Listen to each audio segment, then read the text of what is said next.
Imagine walking into a library filled with thousands of books on investing. Most of them talk about balance sheets, ratios, numbers, and formulas. They tell you how to measure profits and how to compare one company with another. But very few of them teach you how to see beyond the numbers. Philip Fisher's Common Stocks and Uncommon Profits is different. It is not just about what you see on paper. It is about understanding the soul of a business. Fisher was one of the first to say that great investments are not only built on mathematics. They are built on people, ideas, research, innovation, and character. He believed that if you truly want uncommon profits, you must search for uncommon qualities in companies. This means asking questions like, is the management trustworthy? Is the company creating products that people will still need 10 or 20 years from now? Does it treat employees, suppliers, and customers with respect? Can it adapt when the world changes? This approach is called growth investing. It focuses not just on where the company is today, but on where it can go tomorrow. That is why Warren Buffett himself once said that he is 50% Benjamin Graham and 50% Philip Fisher. From Graham, he learned the value of discipline and safety. From Fisher, he learned how to look at the future potential of a company. The book is written in simple but powerful language. Each chapter acts like a guidepost for an investor who is willing to think deeper. It starts by showing us how to read the past history of a company. Because to judge the future, we must first understand the patterns of the past. That is where Fisher begins his journey. And that is where we will begin too, with Chapter 1. Chapter 1. Clues from the past. Every company has a story. Just like people, companies carry habits, strengths, and weaknesses that are shaped by their past. Philip Fisher believed that if we want to predict how a company will behave in the future, we must carefully study how it behaved before. History leaves clues. These clues are not always written in bold headlines.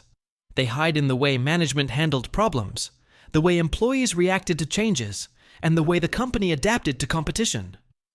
Think of it like watching a friend. If a friend always shows up late to every meeting, chances are they will also be late tomorrow. If they are reliable and honest in small matters, they will likely be reliable when bigger challenges appear. The same is true for businesses. A company that has shown flexibility and creativity in solving problems before will likely continue doing so in the future. A company that has repeatedly failed to innovate or mismanaged resources will most likely repeat those mistakes. Fisher asked investors to look at patterns instead of one-time events. For example, if a company launched a new product that failed, that alone is not a death sentence. What matters is how management responded. Did they learn from the mistake? Did they improve their process? Did they show the courage to try again? Or did they cover up the failure and continue in the same old way? He also pointed out that numbers alone can mislead. Financial statements can show profits, but they do not always reveal whether those profits are sustainable.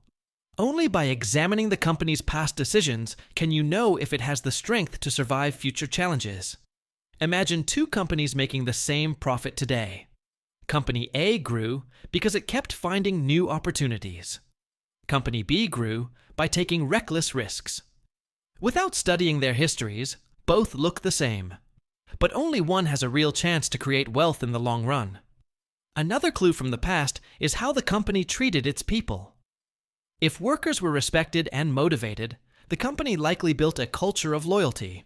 If employees were constantly leaving or complaining, that is a sign of hidden weakness.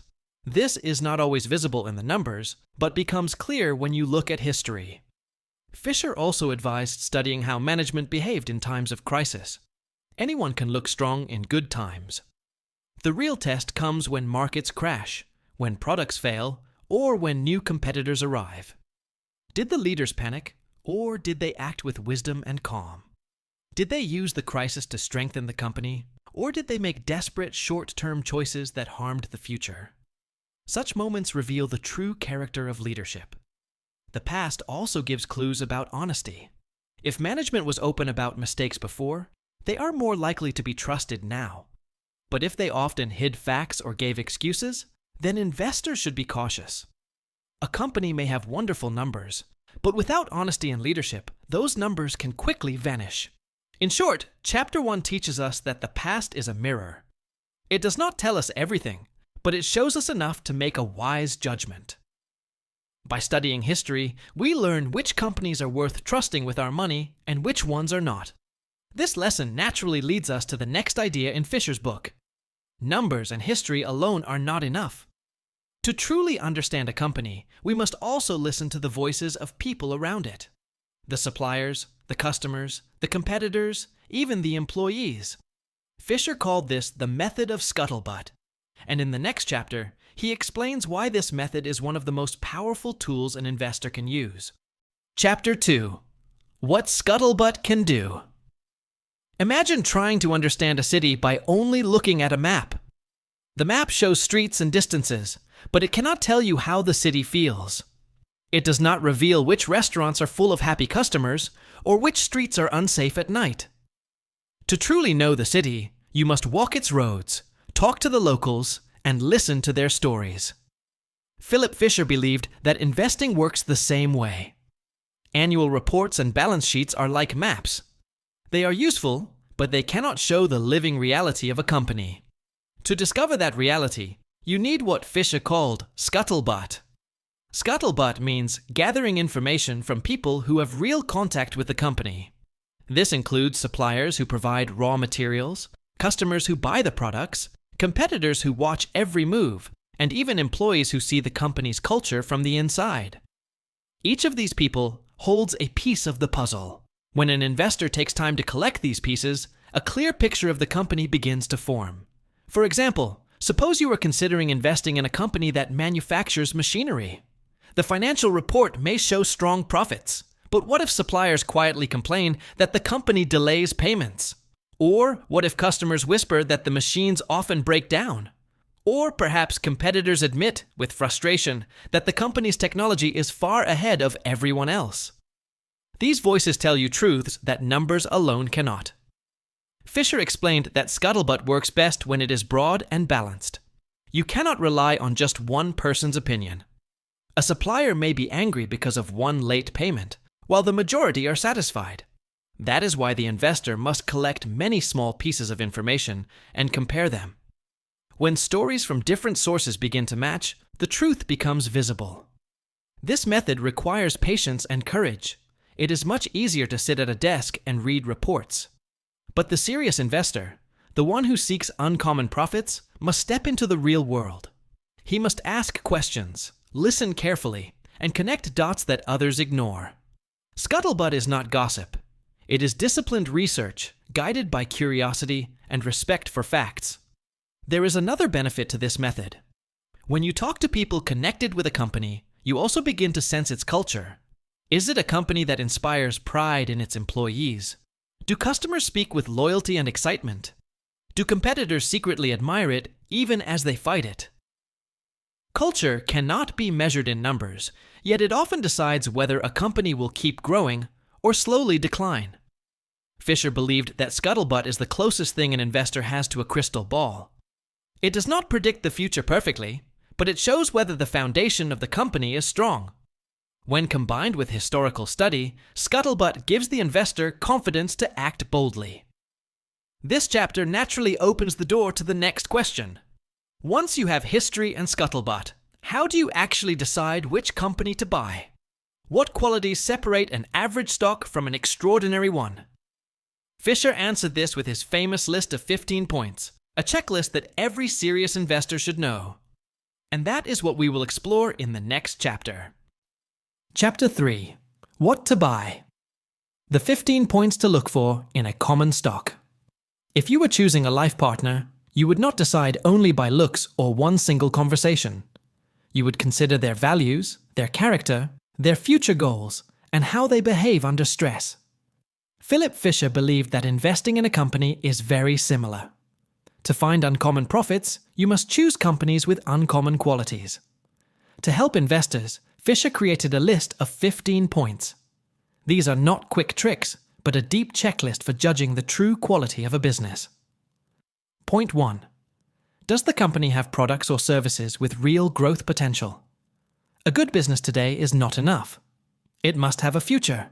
If demand for its products will rise over the next 10 to 20 years, that is a green signal. Point 2. Does management have the determination to keep developing new products? Even the best product will one day face competition. Companies that keep creating new ideas stay ahead. Point 3. How effective is its research and development? A company that invests wisely in research builds a foundation for future innovation. This is where tomorrow's profits are born. Point 4. Does the company have a strong sales organization? A brilliant product without good salespeople will fail. The ability to market and distribute effectively is essential. Point 5. Are profit margins healthy and improving? Fisher reminded us that growth without profit is meaningless. Margins must not only exist, but show signs of strength over time. Point 6. How does the company treat its workers? If employees are respected and motivated, they become engines of growth. High turnover or unhappy workers are danger signs. Point 7. Does the company have depth of management? A company that depends only on one genius leader is fragile. Strong organizations have capable teams at many levels. Point 8. Are costs kept under control? Some companies grow but waste money. Others grow and stay disciplined. The latter is far more valuable. Point 9. Does management use modern accounting and internal controls? Without proper systems, profits can be an illusion. Good controls create trust. Point 10. Does the company focus on short-term or long-term? A company obsessed with only next quarter's results may miss bigger opportunities. The best leaders balance today's needs with tomorrow's vision. Point 11. Does it have realistic growth plans? Dreaming is not enough. Plans must be practical, supported by resources and clear strategies. Point 12. How honest is management about difficulties? No company is perfect, but great companies admit mistakes and fix them. Weak companies hide problems until it is too late. Point 13. Do leaders speak more than they act? True leaders prove themselves through action. If a company constantly makes promises but rarely delivers, caution is needed. Point 14. How does management treat investors? Do they share information openly? Do they respect shareholders as partners? Transparency is a powerful sign of integrity. Point 15. Is the company driven by genuine integrity? This is the foundation of everything. A company can survive competition, but it cannot survive dishonesty forever. When an investor applies these 15 points, the picture becomes clear. A company that meets most of these conditions is a rare treasure. It may not look cheap today, but its long-term rewards are far greater than average companies bought at low prices. Fisher's checklist is like a compass. It shows the direction toward quality. And once you have found such quality, the next question arises. How many of these rare companies should you hold in your portfolio? Should you spread your money across dozens of stocks or concentrate on a few excellent ones? Fisher answers this in the next chapter, where he challenges the common belief about diversification. Chapter 4. General Portfolio Policy. Why not diversify? Most financial advisors repeat one lesson endlessly. Diversify your investments. Do not put all your eggs in one basket. Spread your money across dozens of companies and industries. At first, this sounds wise. It feels safe. But Philip Fisher asked investors to think carefully. Does safety come from owning many stocks or from owning the right stocks? Fisher's answer was clear. Too much diversification is often a disguise for ignorance. It is what people do when they do not know enough about any one company. So instead of researching deeply, they buy a little of everything and hope the mix will protect them. But hope is not a strategy. True safety, Fisher explained, comes from knowledge and conviction. Imagine a doctor.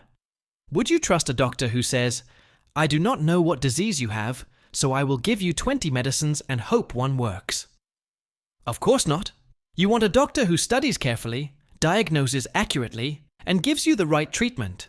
In the same way, an investor should not buy 20 or 30 average companies. Instead, they should study deeply and select a few outstanding ones. Fisher believed that a well-chosen portfolio might only need 10 or even fewer companies. The key is quality.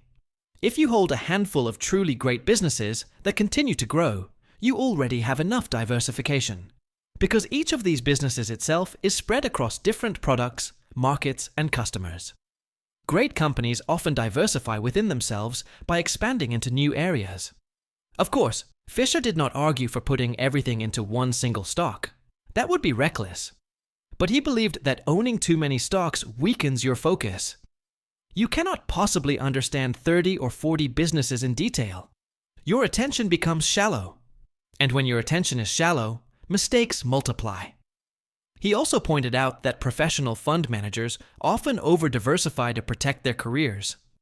If they own 50 stocks and one fails, nobody blames them. But if they own only 8 stocks and one fails, questions will be asked. So they spread widely, not for the benefit of investors, but for their own safety. Individual investors, however, are free from this career risk. They can choose the bold but wiser path of concentration and quality.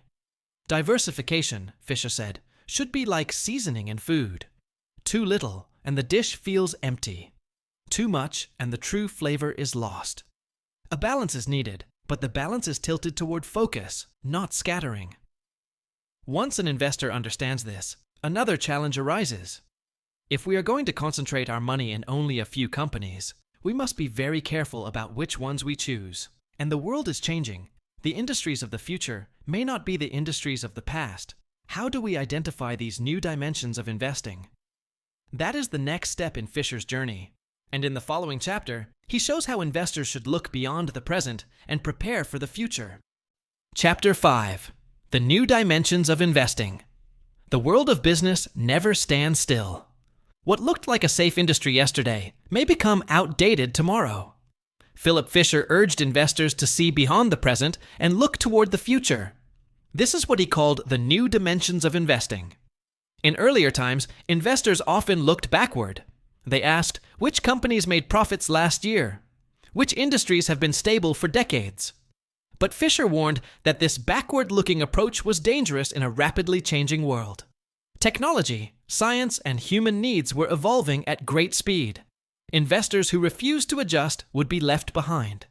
Think of industries that once seemed unstoppable: railroads, typewriters, and even some traditional banks. For decades, they looked permanent. But innovation reshaped the world and left many old leaders struggling. At the same time, new industries rose, offering fortunes to those who recognized them early. Fisher taught that uncommon profits come not from holding on to the past, but from recognizing the seeds of the future. How can an investor do this? The first step is curiosity. An investor must develop a habit of asking questions about change. What new products are being created? What scientific research could transform daily life? Which companies are investing heavily in innovation? These questions open the mind to possibilities that numbers alone cannot show. Fisher gave special importance to companies that treated research and development not as an expense, but as an investment. He admired businesses that constantly explored new products and new markets. Such companies often create not just one wave of growth, but many waves, decade after decade. But Fisher also warned against blind excitement. Not every new idea is worth money. Many industries promise revolutions, but fail to deliver profits. That is why Scuttlebutt and the 15 points remain vital. They help separate dreams from realities. The investor must ask, does the company have the talent and discipline to turn research into real products? Do customers actually want what the company is building? Is there a clear path to long-term profitability? One more dimension Fisher highlighted was global thinking. Even in his time, he saw that companies were no longer limited to local markets. The future belonged to businesses that could expand across borders, adapt to new cultures, and serve international customers. This, too, was a new dimension that gave an edge to visionary investors. For Fisher, the future was not something to fear, but something to prepare for. The investor who sees beyond today's numbers and recognizes tomorrow's potential is the one who finds uncommon profits. And this leads directly to a practical question. If we identify such promising companies in new dimensions, when should we actually buy their shares? Should we wait for the perfect price, or should we act once we are convinced? This is the challenge Fisher takes up in the next chapter, where he explains the art of timing your purchase. Chapter 6: When to Buy. Timing is one of the greatest puzzles in investing. Many people believe that buying at the lowest price is the mark of genius. Others think it is impossible to know when the right moment comes. Philip Fisher provides a balanced and realistic view. He explains that the perfect time to buy is not about chasing the lowest possible price. It is about identifying the right company and being patient until the market offers a fair opportunity. A great business, even when purchased slightly above the bottom price, will still reward the investor over the long run. The real mistake is waiting too long and missing the chance to own a company with extraordinary growth. Fisher says investors must be willing to act boldly once they have done the homework. If the research confirms that a company has outstanding prospects and meets the standards of quality, then waiting for a temporary dip may cost more than it saves. The market does not always grant a clear discount. Sometimes the price of a stock may keep rising steadily, and the one who hesitates will watch opportunities slip away. However, he does not dismiss caution. Fisher advises that investors should avoid buying during periods of wild optimism, when every headline praises the market. In such times, prices often climb far beyond the real value of businesses.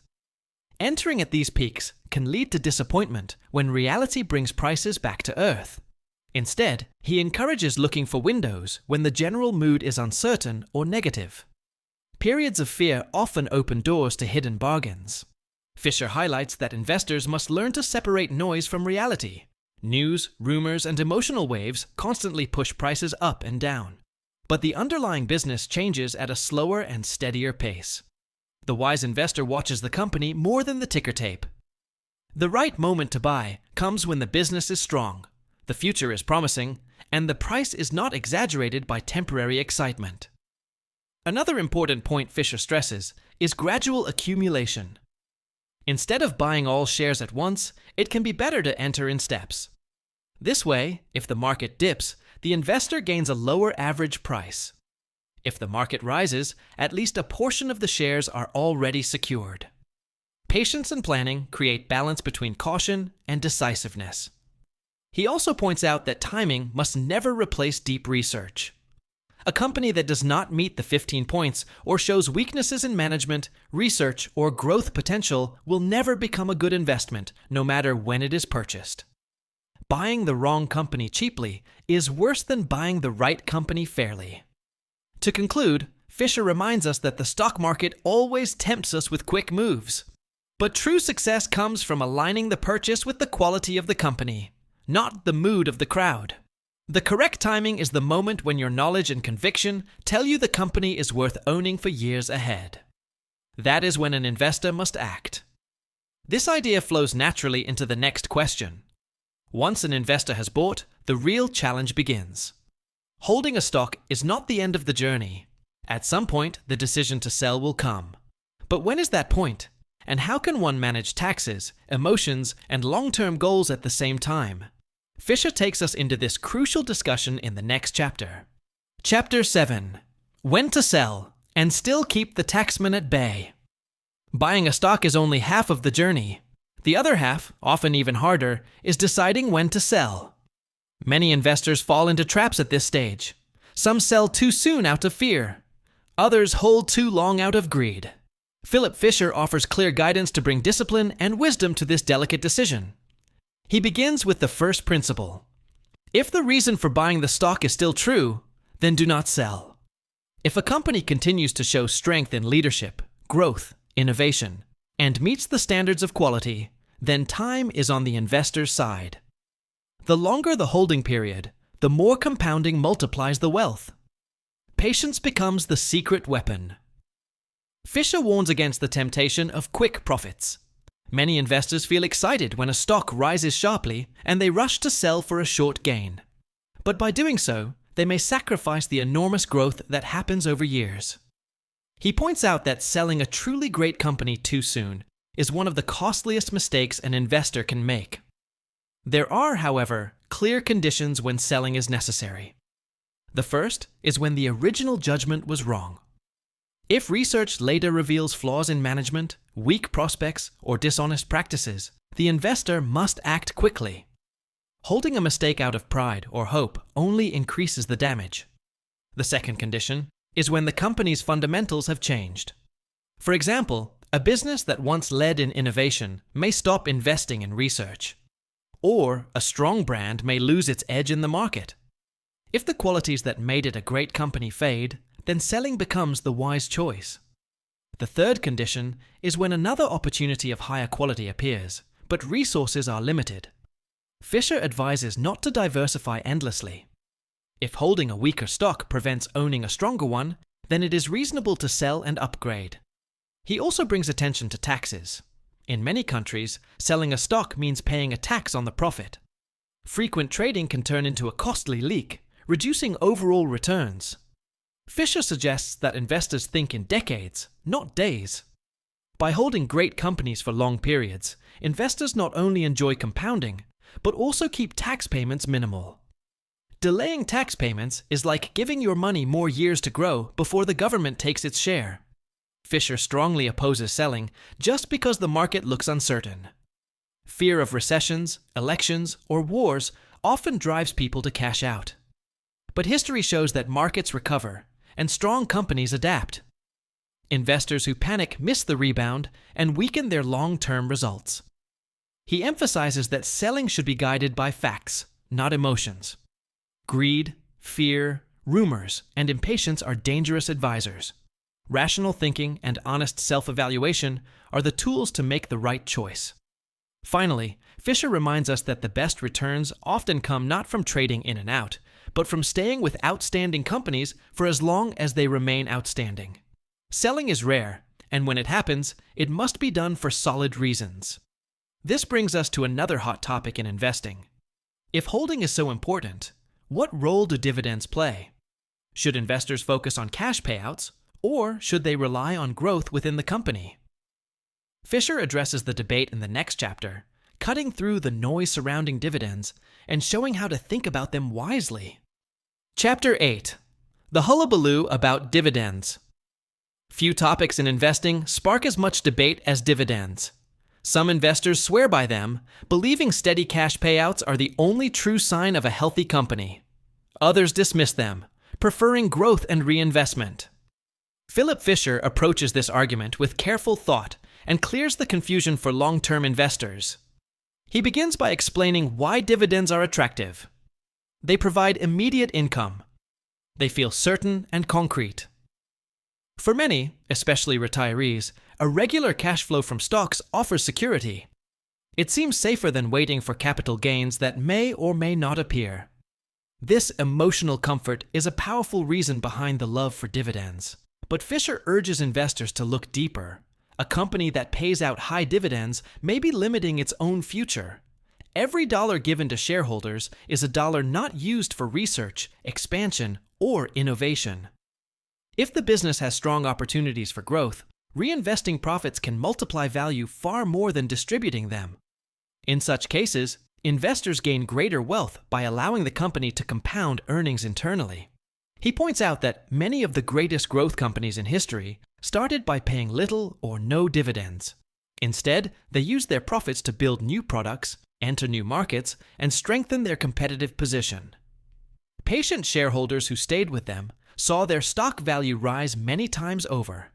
The growth far outweighed what a dividend could have delivered in the short run. That does not mean dividends are always bad.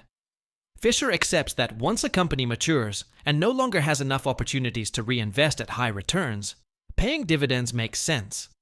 At that stage, holding on to profits does not create much additional value. Returning money to shareholders is fair and practical. The key is context. Dividends are wise only when growth options are limited. Fisher also warns against chasing companies just because they promise high dividends. Often, such companies use dividends as bait to cover deeper weaknesses. A business with poor prospects may keep paying high dividends to maintain investor loyalty. But this strategy cannot last forever. Eventually, the lack of reinvestment shows, and the company declines. Taxes again play a role in this discussion. Dividend income is usually taxed immediately, while capital gains can be deferred until a stock is sold. This means that from a tax perspective, growth without dividends often benefits long-term investors more. By delaying taxes, investors let their money stay invested and compounding for years. Another mistake Fisher highlights is assuming that dividends protect against losses. Investors sometimes feel that even if the stock price falls, the dividend is a cushion. But if the underlying business weakens, no dividend can protect the long-term value. The focus must always remain on the company's quality, not on the comfort of a temporary payout.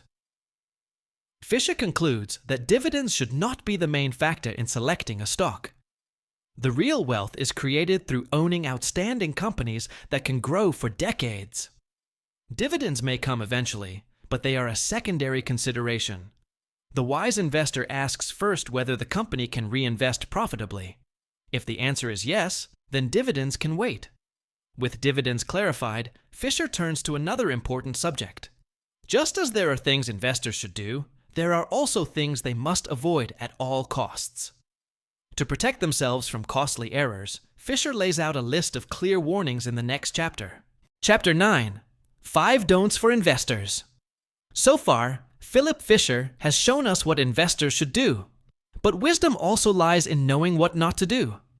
Many fortunes are lost not because people lack knowledge, but because they fall into common traps. To protect investors, Fisher outlines 5 clear warnings. The don'ts that every serious investor must keep in mind. The first don't. Do not buy a stock only because you like the product. Many people fall in love with companies that make things they personally enjoy. Perhaps it is a favorite drink, gadget, or service. But a popular product does not always equal a profitable business. Competition, costs, management decisions, and industry challenges matter far more. An investor must judge the company as a whole, not just the appeal of its goods. The second don't.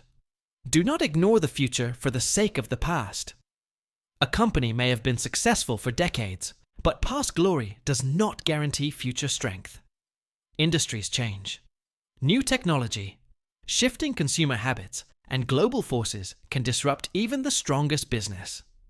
Investors who blindly trust history often wake up to unpleasant surprises.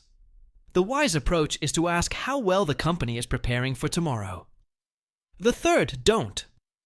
Do not buy because everyone else is buying. The crowd is often wrong. Market fads create waves of excitement, pushing up prices far beyond reason. Many investors join late, thinking they are safe because others are doing the same. But when the bubble bursts, they face heavy losses. Fisher reminds us that true success comes from independent thinking and careful analysis, not from following the herd. The fourth don't. Do not quibble over small price differences. Many investors waste time waiting for a stock to drop by a tiny fraction before buying.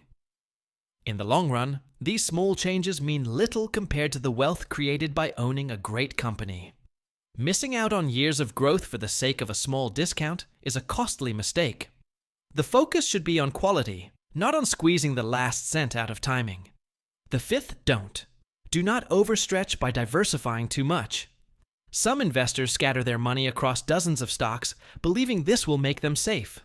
But excessive diversification often spreads attention too thin.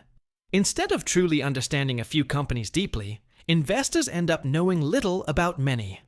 Fisher believes that real safety comes from owning a handful of outstanding companies, studied thoroughly, and chosen with care. Together, these 5 don'ts create a protective shield.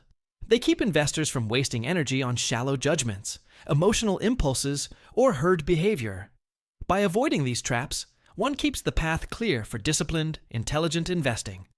Fisher's message is simple but powerful. Success in investing is not just about what you do right. It is equally about avoiding what you do wrong. Just one serious mistake can erase years of progress. By respecting these warnings, investors build a foundation of caution to balance their pursuit of growth. This naturally leads us to another cornerstone of investment philosophy. Avoiding mistakes is good, but how do we prepare for the unknown? How do we guard against risks that cannot be predicted? Fisher explores this through the famous idea of margin of safety in the next chapter. Chapter 10. The concept of margin of safety. In investing, certainty does not exist. No matter how skilled or informed an investor may be, the future always carries risk. This is why the idea of margin of safety has become one of the most respected principles in finance.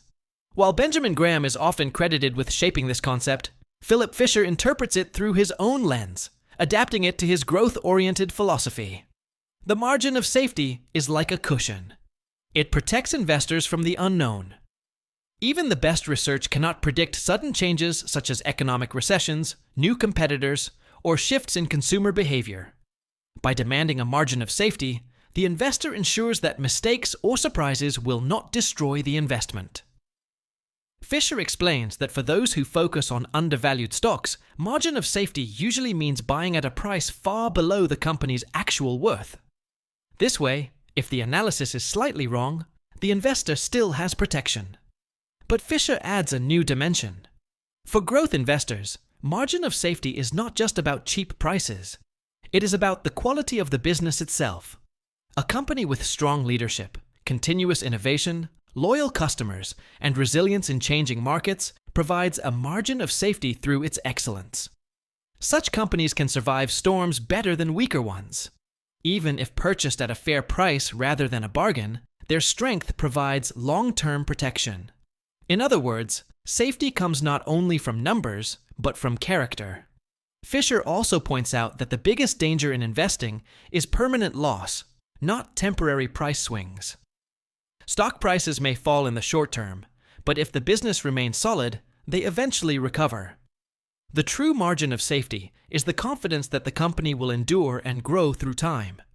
This requires focusing less on daily volatility and more on structural strength. Another layer of margin comes from diversification, though Fisher reminds us not to overdo it. Owning a few outstanding companies in different industries can reduce the risk that one bad event will wipe out the portfolio. But again, the heart of safety is knowledge. Understanding what you own gives far more protection than blindly spreading money around. Fisher also warns against false comfort. Some investors believe that buying cheap or chasing high dividends automatically provides safety. But low prices can signal deep problems, and dividends cannot protect a weak company. True safety must be built on careful judgment of fundamentals, not illusions. The concept of margin of safety is also linked to temperament. Investors must be honest about their limits. If a person is easily shaken by market noise, then even a good stock may feel unsafe to them.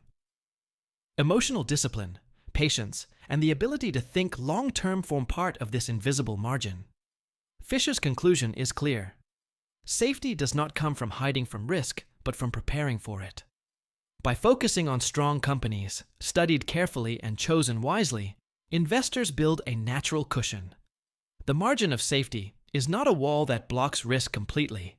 It is a bridge that allows the investor to cross uncertain times without falling.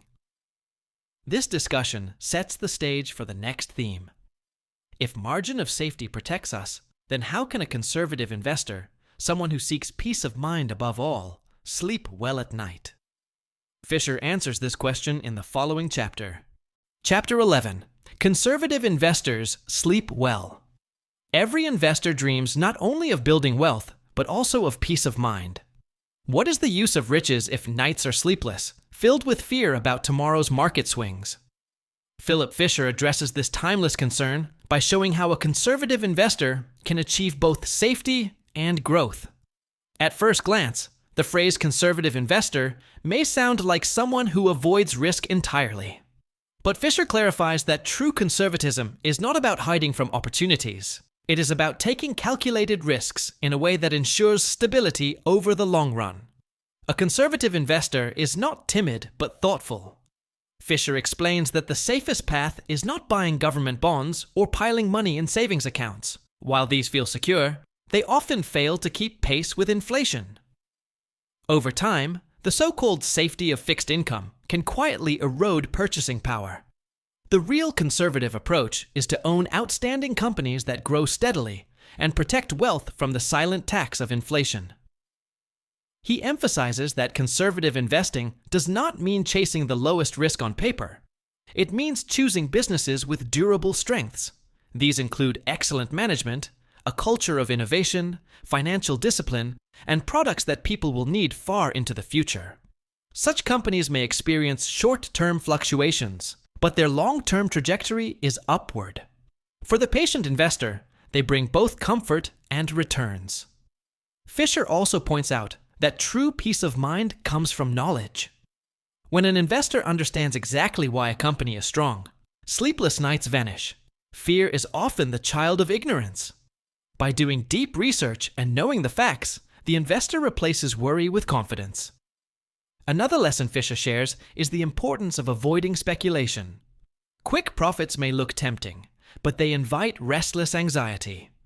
The conservative investor avoids gambling on rumors, tips, or sudden trends.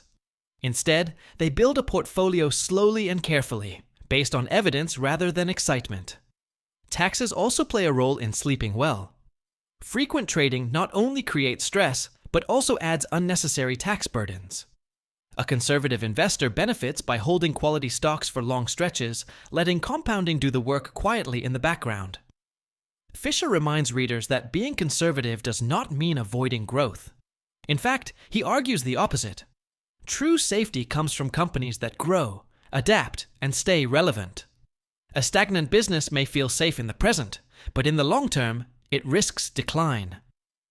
Growth is the shield that protects wealth across generations. Perhaps the most important part of conservative investing is mindset. A calm, disciplined temperament is as valuable as financial knowledge. When markets fall and others panic, the conservative investor holds steady, guided by research and conviction. By avoiding emotional swings, they protect both their wealth and their peace. In summary, Fisher teaches that conservative investors sleep well because they trust the strength of what they own. They know that wealth built on careful study, patience, and outstanding companies does not vanish with passing storms. It is this blend of wisdom and discipline that creates both financial success and restful nights. From here, Fisher shifts to the role of the professional analyst. If individual investors can gain so much from discipline and research, what should be expected from those who analyze securities for a living? The next chapter dives into the proper mindset of the security analyst. Chapter 12. The proper mindset of the security analyst. Philip Fisher ends his book with a focus on those who dedicate their lives to studying companies and advising others, the security analysts. While their role may seem highly technical, Fisher reminds us that mindset is more important than tools or formulas. The way an analyst thinks can determine whether their advice creates wealth or leads investors astray. The first quality Fisher emphasizes is independence of thought. Analysts must resist the pressure of group opinion. In large financial institutions, it is easy to get trapped in the comfort of consensus. But following the herd rarely leads to outstanding results. The best analysts are willing to hold unpopular views if their research supports them. Independent thinking is the foundation of real insight. Second, Fisher insists on intellectual honesty.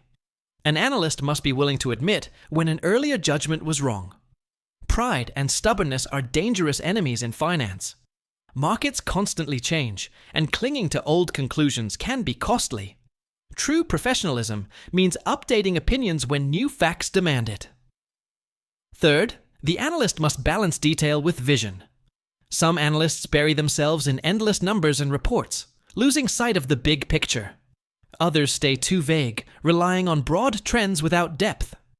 The proper mindset lies in combining both, mastering details but always linking them to the future direction of the business.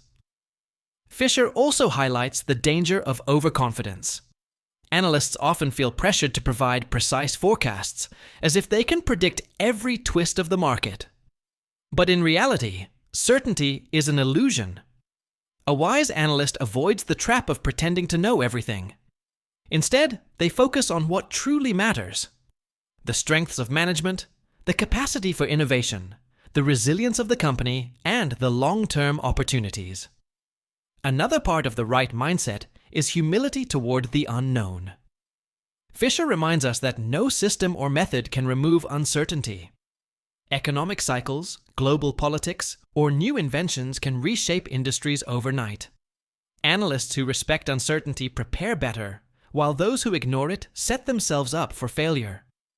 He also stresses that analysts should not confuse activity with progress. Producing endless reports, charts, or forecasts may look impressive, but what matters is whether their insights help investors make better decisions. The analyst's role is not to sound clever, but to serve truthfully. Fisher further notes that analysts must protect themselves from conflicts of interest. In many cases, they may feel pressure to please clients, employers, or even the companies they study. But if loyalty to truth is lost, the value of their work disappears. Integrity is the core of their responsibility. Finally, Fisher ties this lesson back to the individual investor. In a sense, every investor must also act as their own security analyst. Each person must develop independent thinking, intellectual honesty, balance, and humility. By adopting this mindset, investors can protect themselves from costly errors and discover opportunities others overlook. With this chapter, Fisher completes his journey. From understanding companies, timing purchases, knowing when to sell, handling dividends, avoiding mistakes, and building safety, he has given readers a full philosophy of intelligent growth investing. His final message is simple but powerful. Wealth is not built on shortcuts or secrets. It is built on clarity of thought, discipline, and the courage to think independently. Thank you for listening to this summary. If you found value in this work and would like to support more content like this, I warmly invite you to subscribe. Your support encourages the sharing of more ideas, more wisdom, and more journeys into the world of books that can change lives.